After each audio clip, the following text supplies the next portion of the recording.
地球の皆さんこんにちは。ざっとめっちゃ優秀。どうも月くんです。今日は防衛チームざっと名物の数々の作戦シリーズについての動画です。ざっとといえば昭和最強防衛チームの座を家督隊と争うほどの防衛チームでありながら、コントのようなツッコミどころがあるシーンも多々あります。怪獣もかなりの数倒してるんですけど、戦闘機もめちゃめちゃ墜落させちゃうみたいな、良くも悪くも超個性的なチームです。ザットだけでたくさん動画作れそうですけど、今日はザットが実行した数々の作戦たちにフューチャーした動画です。今では考えられないような珍作戦、名作戦、成功失敗いろいろありますので、ぜひ最後まで見ていってください。みんなでウルトラ月くんチャンネルのチャンネル登録をしよう作戦もぜひ実行してください。まずは2話3話で行った放電作戦&高圧パイプ作戦&故障作戦。めっちゃ作戦立てるやん。さすがザット。最初の放電作戦は太郎にたびたび出てくる作戦で、とりあえず放電みたいな感じで様子見的な意味合いが強い作戦です。2話ではコスモリキッドという怪獣に使用しました。で、そのコスモリキッドがライブキングという怪獣に食べられてしまうんですけど、その後孝太郎も食べられてしまいます。この時のザットのみんなの反応もツッコミどころ満載で、無線で普通に大丈夫かぐらいのテンションでした。あ、風邪ひいたらしいけど大丈夫ぐらいのテンションでライブキングのお腹の中の孝太郎に話しかけていて、ザットの緊張感のなさというか落ち着きというかめっちゃ出てるシーンでした。で、その孝太郎を助けるために高圧パイプ作戦というのを実行します。パイプを怪獣のお腹にぶっ刺してその穴から出てもらうというかなり荒い作戦です。せめて眠らせるとか動き封じるとかしないと絶対無理やろ。それが案の定失敗して、それどころか消化していなかったコスモリキッドが出てきて怪獣が2体になってしまうという最悪な状況になります。でも孝太郎を助けなきゃいけないので、次にザットが実行したのが故障作戦。これ毎回なんですけど、ザットの引き出しの多さと思いついた作戦を実行するまでのスピードが本当に素晴らしいんですよね。次から次へと準備とか超早いんですよ。で、この故障作戦というのが、空から大量の胡椒をばらまいてライブキングにくしゃみをさせて孝太郎を吐き出させようという作戦です。いやいや、くしゃみしたとて、くしゃみして胃の中のものを出した生き物を見たことあるって話ですよね。100歩譲ってゲップならともかく絶対失敗するわ、こんな作戦。成功するわけがない。いや、成功してる。成功するんかい。なんでやねん。とにもかくにもこうして孝太郎を救出することに成功しましたとさ、ちゃんちゃん。まあ関係ないですけど、ライブキングがずーっとみたいな感じで笑い続けてるのがめっちゃうざいです。けど見た目に反してかなり強い怪獣でした。続いて紹介するのは13話、怪獣の虫歯が痛いに登場した虫歯作戦。この回の題名からして太郎全開ですね。シェルターという怪獣が海底で魚を食べてたら、ザットの訓練用のミサイルを間違って食べてしまって、それが歯の間に挟まってしまって地上に出てきて暴れ回ってしまいます。そのミサイルを虫歯作戦で引き抜こうという作戦です。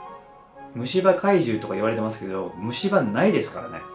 どういうことやねん。で、その作戦実行するんですけど、孝太郎がミサイルと間違えてシェルターの歯を抜いちゃうんですよね。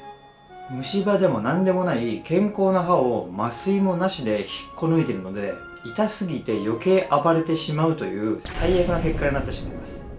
シェルターがあまりにもかわいそうですよね。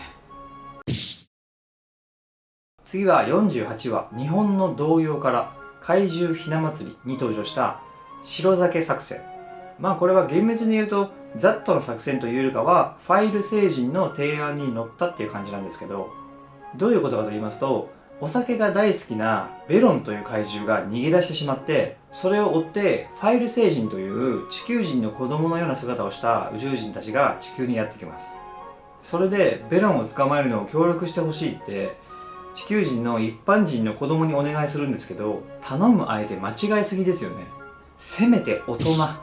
で、そのファイル星人たちがお酒ガブガブ飲ませて音楽をかけてノリノリにさせようみたいなわけわかんない提案して、それを実行するんですよね。地球人の子供もファイル星人も見た目は子供ですから、子供たちが怪獣にお酒を飲ませながら学園天国とか狙い撃ちとか流しながらノリノリでダンスするんですよ。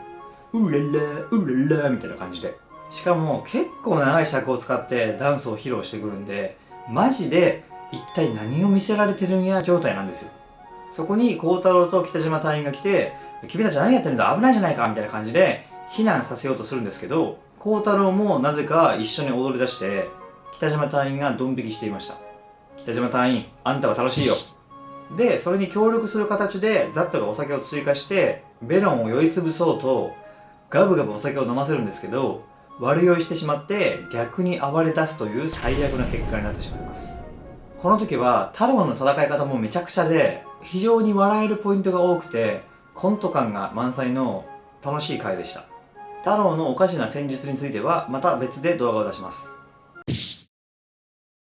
はい、ここまではどちらかというとザットにとって失敗と言える作戦ばかり紹介してきましたけど、ここからはバシッと決まった作戦も紹介していこうと思います。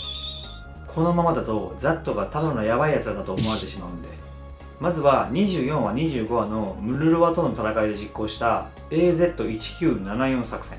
まあ正直これは作戦がどうこうとかじゃなくて上野隊員が超人すぎるというだけのことなんですけど、 AZ1974 という水爆の3倍の威力を持つ新兵器を戦闘機から直接ムルルワに飛び降りて次元装置を設置して、そこから飛び降りてパラシュートで逃げるという作戦です。作戦かこれ。ツッコミどころ満載ですけど、結果上野隊員はこれをやり遂げて太郎と協力して見事ムルルワを倒すことに成功します。パラシュートがムルルワに引っかかったのを太郎が助けるんですけど、助けた上野隊員を野球の送球ぐらいの勢いでぶん投げてる太郎にも注目です。29話30話での改造ベムスターとの戦いで見せた新兵器ラッシュもすごかったですね。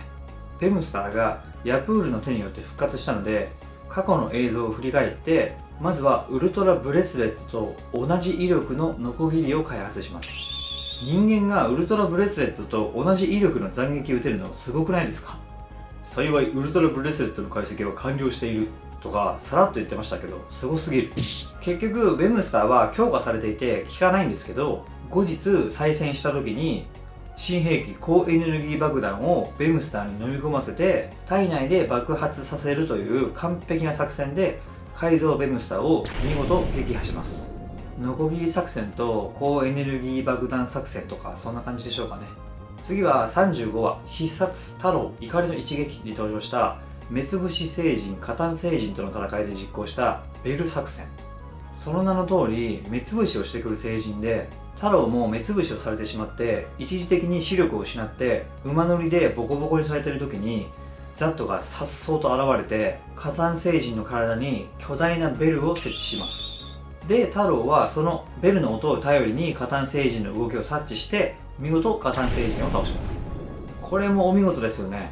作戦考案から実行までが本当にスピーディーすぎる。他にも6話でジレンマの攻撃を中和した中和作戦とか、10話のデッパラスに対してのミラー作戦とか、見事な作戦がたくさんありました。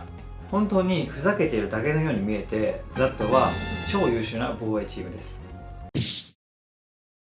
はい、ここまで見ていただいて本当にありがとうございます。たくさんあるザットの作戦の中から一部を紹介させていただきました。他にもバードの時の取り持ち作戦とか面白い作戦がいっぱいありますので、皆さんのご意見もコメントでお聞かせください。本当にザットはゆるゆるな空気感なのに超優秀という素晴らしいチームですね。ウルトラシリーズの防衛チームにもしどこかに入隊するならザットと答える人が多いのも納得です。こんな感じの解説動画ですとかランキング系の動画ですとかウルトラマン関連の動画をどんどん公開していきますので、もしよろしければチャンネル登録、高評価よろしくお願いします。